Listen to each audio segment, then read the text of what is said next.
go either way. I don't know how you feel it when you look at it, but for Mhm. me, it's coming to a crossroad where you're looking at the team and you're going, it's either going to go this way or that way. Yeah.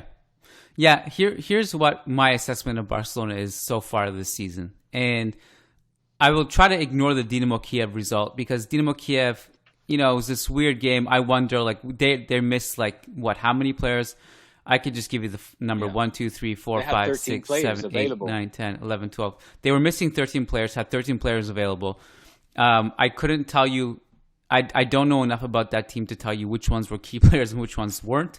Right. But just kind of... But it's regardless, right? Regardless, I do wonder if, like, because the game on paper seemed so easy, Barcelona weren't locked in, so maybe against a bigger opponent, the stakes are higher. They're going to play a little bit better.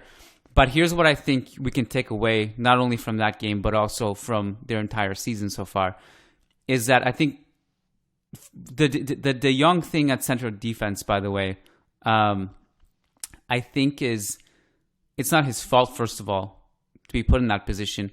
And I don't know how much we'll see it again, but I do wonder, like, this game, Umtiti's out, Araujo's out, and maybe Longley just needed a rest, and Piqué was just coming back from injury, so maybe he really felt like, this is just a one-off thing. If there's any game to try this, it's this one for sure. So, I don't think we need to read too much into that. But I think the problems that will persist for Barca is that they held such a high line of this game, and Kiev were just so dangerous on the counterattack. And so if we've already looked at Barcelona's test this season, and they just have come up short in all of the difficult games because there are teams that can punish them better than somebody like Dinamo Kiev will.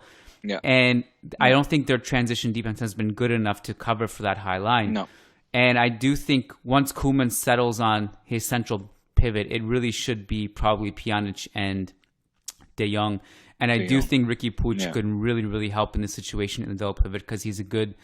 He can do everything that you need him to. We've talked about this in previous podcasts. He can defend in transition. He can create. He's a great passer.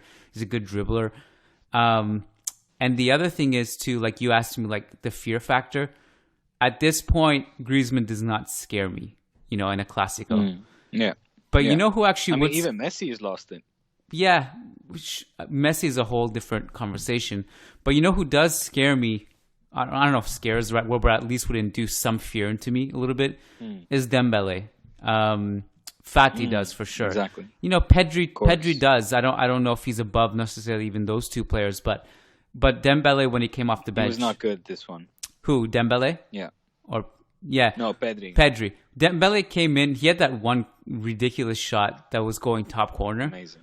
Like when he's if he can get going and start doing stuff like that, where he's shooting from distance, taking players on, cutting inside, cutting outside, that is what Barca need more than what Griezmann's bringing to the table right now. So but that defense does, if I'm a Barca fan, that worries me the most. And obviously Messi just being mortal, and him being mortal is still an amazing player, one of the best players in the world.